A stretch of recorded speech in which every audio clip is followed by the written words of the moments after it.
मरकज की बीजेपी हुकूमत के मुतनाज़ा वक्फ तरमीम एक्ट को रिजेक्ट करने की मुहिम तेलंगाना भर में जारी है। आज शहर हैदराबाद में ऑल इंडिया मजलिस इत्तेहादुल मुस्लिमीन के अरकान व कारपोरेटर्स ने मसाजिदों के बाहर स्कैन QR कोड की मुहिम चलाई।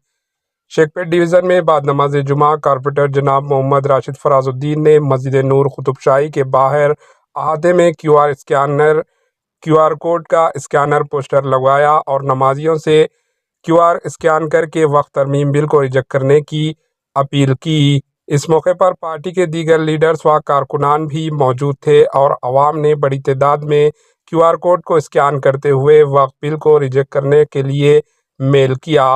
आइए देखते हैं AHN न्यूज़ चैनल के नुमाइंदे यूसुफुद्दीन की ये रिपोर्ट।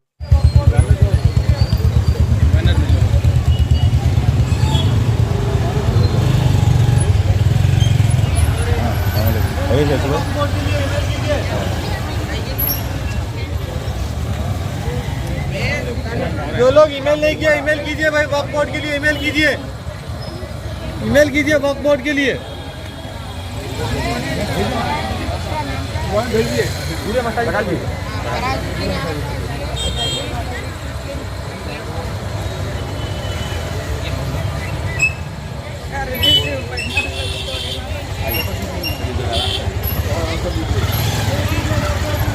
हमारे AHN न्यूज़ को सब्सक्राइब करिए ताकि आपको नोटिफिकेशंस आते रहे वक्त पर।